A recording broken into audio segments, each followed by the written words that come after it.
Me pregunto cómo llegué hasta aquí.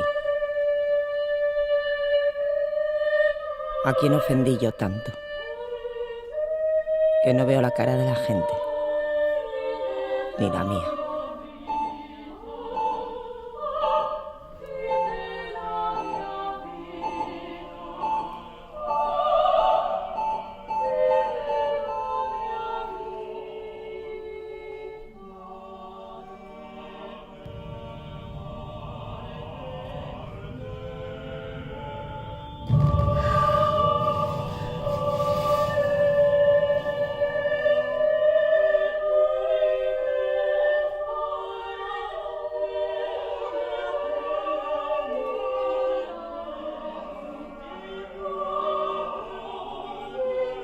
¿Por qué parte del viaje vas?